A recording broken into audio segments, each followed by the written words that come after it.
Tonight, you are going to do something that should terrify you.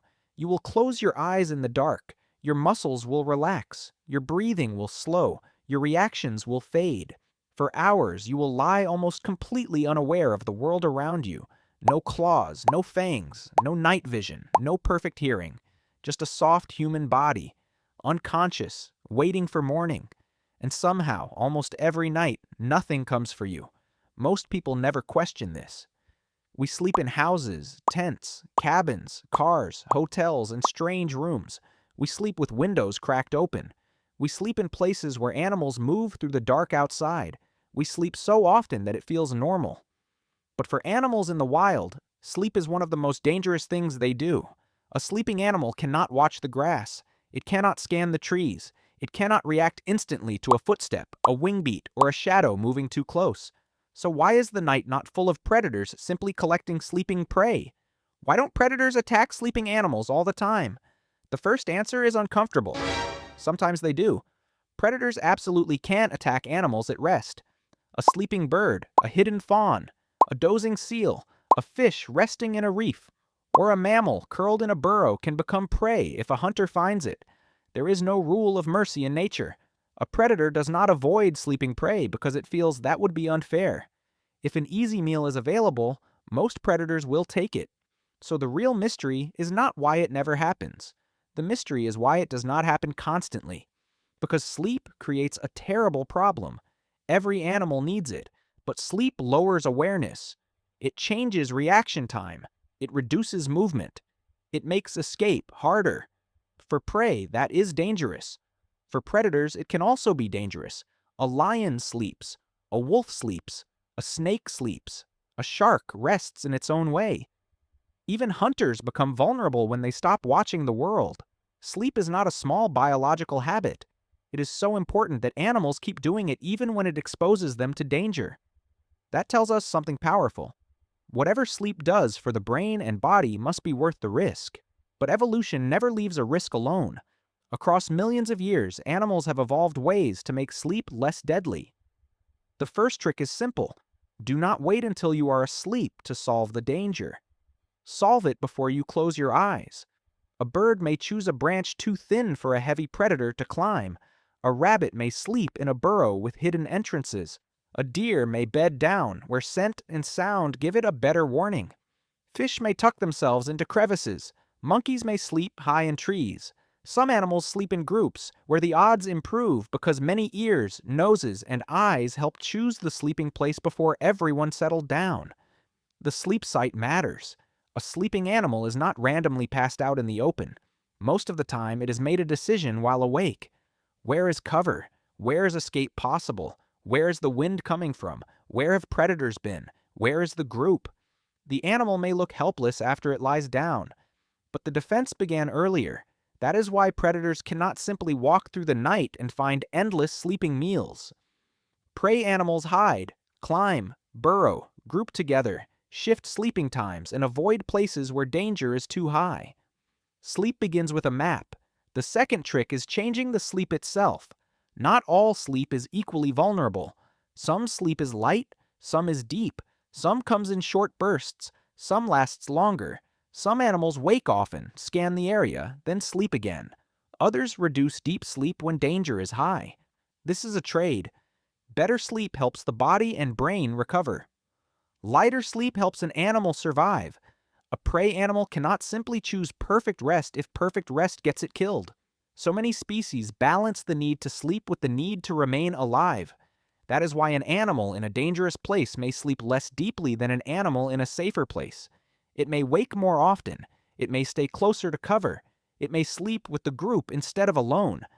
From the outside, sleep looks like turning off. In reality, many animals are adjusting the settings. But there is a limit. Once an animal is truly asleep, it may not respond to danger the way we imagine.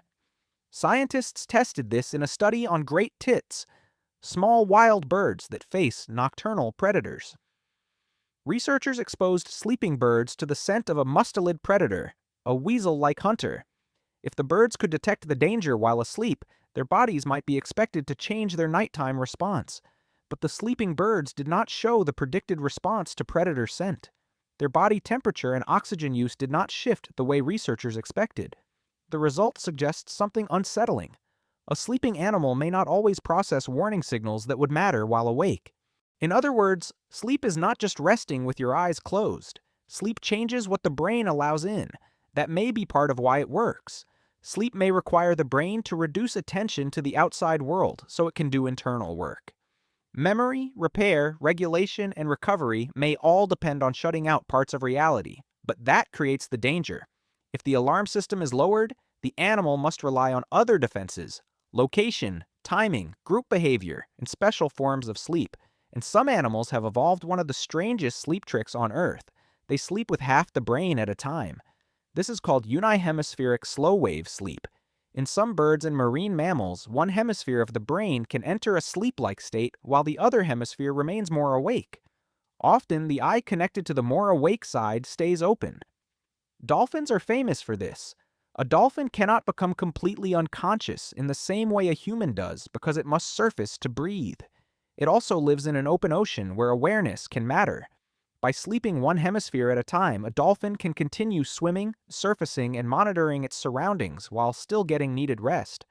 Some birds can do something similar.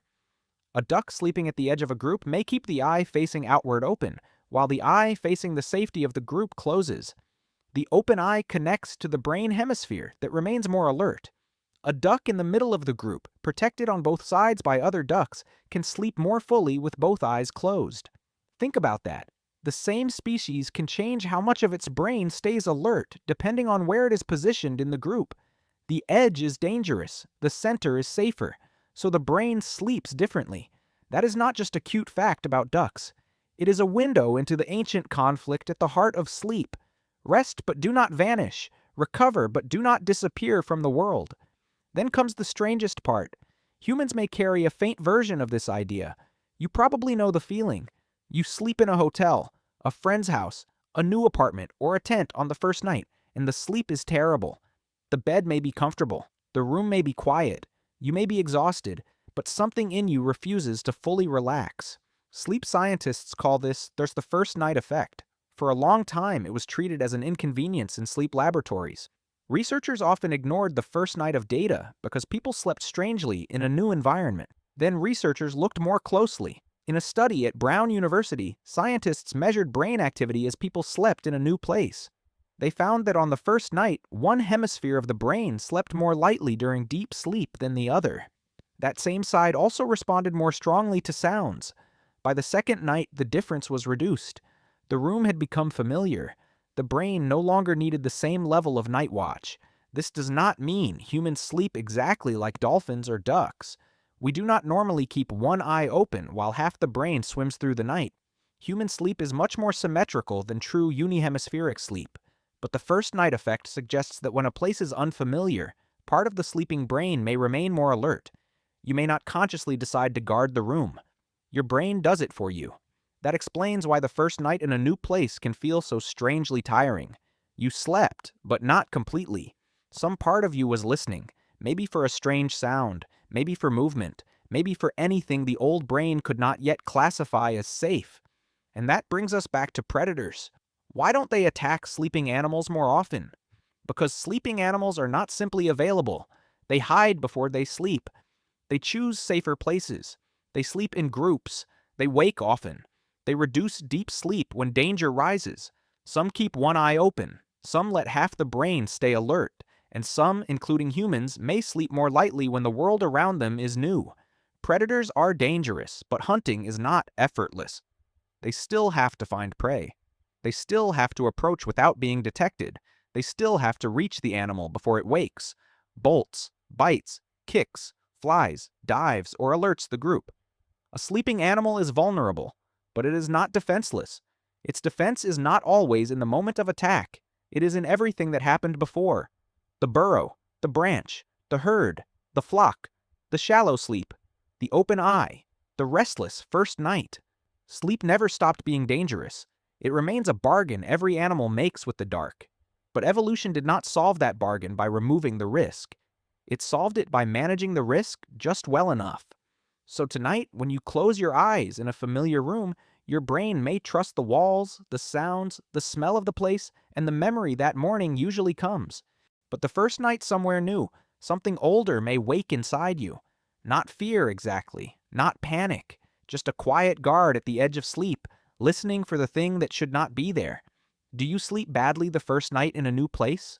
Leave your answer in the comments and subscribe to Andy for more strange science hiding inside ordinary life.